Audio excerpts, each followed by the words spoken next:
محمد امان دہلی، السلام علیکم۔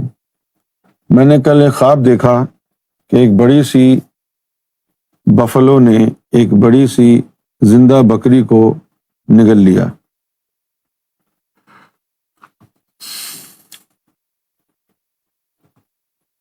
اور جب اٹھا تو میرے دل کی دھڑکنیں بہت تیز ہو گئیں۔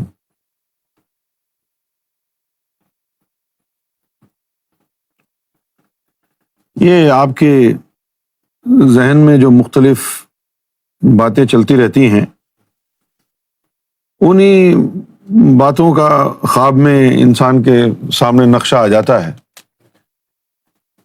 بھینس اگر بکری کو نگل لے، اس کا کوئی روحانی مطلب نہیں ہے، نہ ہی اس میں کوئی اشارہ ہے، یہ فضول خواب ہے۔ اور ایسے ہزاروں خواب فضول ہی ہوتے ہیں۔ کچھ خواب تو شیطان کی طرف سے آتے ہیں، کچھ رحمان کی طرف سے آتے ہیں، اور کچھ ہماری ہی سوچیں ہوتی ہیں جو خواب بن کر ہم کو نظر آتی ہیں۔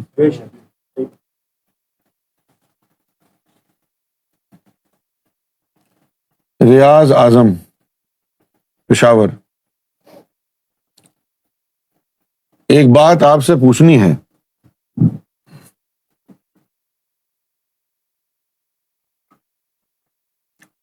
ہمارے یہاں تبلیغی حضرات 3 دن، 4 مہینے یا 1 سال اللہ کی راہ میں لگاتے ہیں۔ آپ پلیز اس پورے پروسیس کے بارے میں ایکسپلین کیجئے، اس سے کیا فائدہ ہے دنیا کو؟ بھائی عمومی طور پر جو یہ کہتے ہیں وہ تو یہ ہے کہ 3 دن کے لیے اجتماع میں جاؤ، 3 دن وہاں پر مختلف مولویوں کی تقریریں سنتے ہیں، وہاں پر بھرپور ان کے فرقے کا پرچار ہوتا ہے۔ 3 دن کے بعد پھر جو ہے 40 دن کا چلہ ہے، 40 دن کے لیے وہ تبلیغ پر لے کے جاتے ہیں۔ پھر کوئی جو ہے وہ یعنی سال کے لیے بھی نکلتا ہے۔ تو جب یہ تبلیغ کرنے کے لیے آتے ہیں محلے میں، اور پھر کہتے ہیں کہ مسجد میں آؤ نماز میں، پھر وہاں یہ آدھے گھنٹے کا 1 گھنٹے کا نماز کے بعد درس دیتے ہیں، تو سب سے پہلے یہ یہی کہتے ہیں کہ چلوں میں جاؤ، اور اگر کوئی لوگ کوئی یہ کہتا ہے کہ بھئی میرا تو بزنس ہے، میرے ماں باپ ہیں، بیوی بچے ہیں، تو کہتے ہیں نہیں، ہم یہ نہیں کہہ رہے کہ جاؤ، صرف نیت کر لو،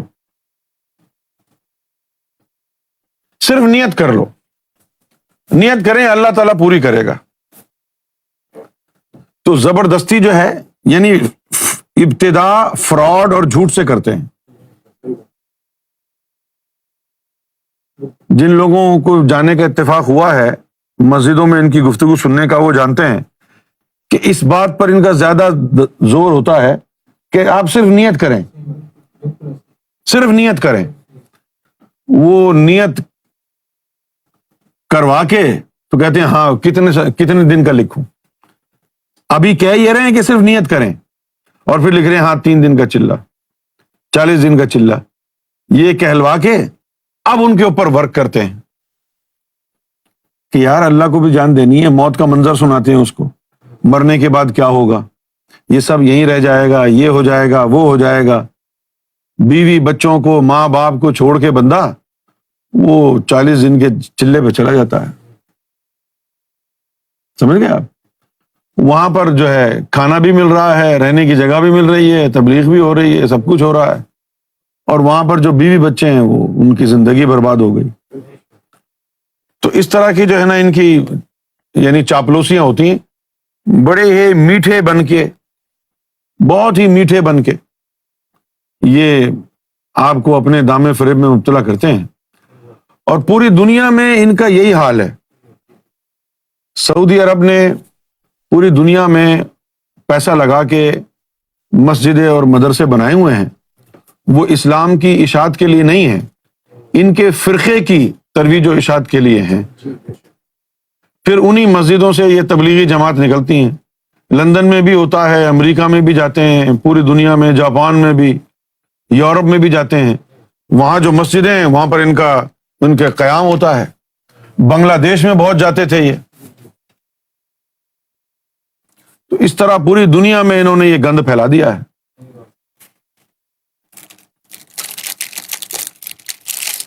یہ پروسیس سارا بس یہی ہے تاکہ لوگوں کو اس میں لگا دیا جائے.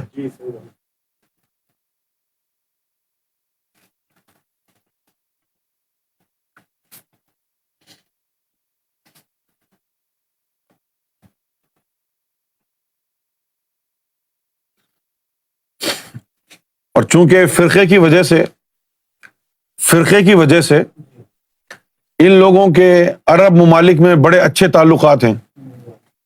فرقہ ان کا وہی ہے نا، وہابی ہے نا، تو ان سے تعلقات بڑے اچھے ہیں، لہٰذا ان کو سعودی عرب میں بھی مراعات حاصل ہو جاتی ہیں فرقے کی وجہ سے. یہاں تک کہ UAE میں، ابو دھابی میں، دبئی میں ان کو مراعات حاصل ہو جاتی ہیں ان لوگوں کو.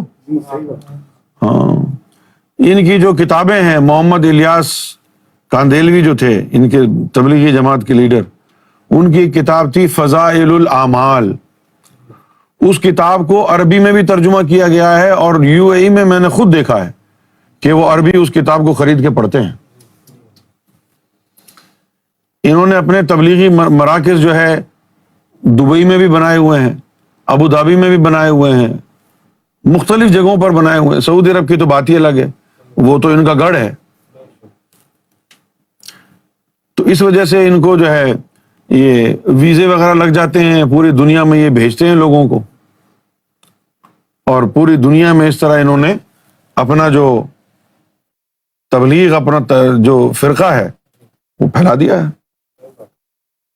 اس کے بعد جو ہے اب چند سال ہوئے ہیں، 15-20 سالوں میں، تبلیغی جماعت پہلے رائے ونڈ تک تھی،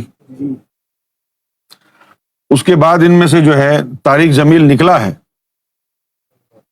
اور پھر اس کو پینترا اس نے بدلا ہے. سمجھے آپ؟ پینترا اس نے بدلا ہے، اور جس طرح پولیٹیکل کریکٹنیس ہوتی ہے اس طرح پھر اس نے وہ تمام چیزیں جن سے لوگوں کو پتہ چل جائے کہ یہ وہابی ہے، یہ تبلیغی ہے، اور یہ گستاخ ہیں، اور یہ روحانیت کے منکر ہیں، یہ مولا علی کے منکر ہیں. انہوں نے بڑا اس کے اوپر کام کر کے ایک بہت ہی بڑا اداکار بنایا ہے، جس کا کام وہی ہے، کام اس کا وہی تبلیغی جماعت ہے، عقیدہ اس کا وہی ہے، گستاخ رسول والا، گستاخ اولیاء والا، گستاخ آل رسول والا، گستاخ اہل بیت والا. عقیدہ وہی ہے، اور زبان اس نے چینج کر لی ہے. اب وہ کوئی اور بولی بولنے لگا ہے، میں تو امتی ہوں، میں تو امتی ہوں. آہستہ آہستہ اس نے یہ بھی کہہ دیا ہے کہ بھئی امام حسین کا غم بھی منایا کرو، اور پھر ایک دن یہ بھی کہہ دیا کہ ہم لوگ حضرت علی کہتے تھے، حضرت علی نہیں کہنا چاہیے، مولا علی کہنا چاہیے، جس کی وجہ سے شیعہ بھی راضی ہو گئے. صحیح ہے نا؟ پھر اس نے بہت سے لوگوں کو نعت خوانی میں بھی لگا دیا، جیسے جنید جمشید تھا، نعت خوانی میں بھی لگا دیا، لیکن اس کا ایجنڈا وہی ہے.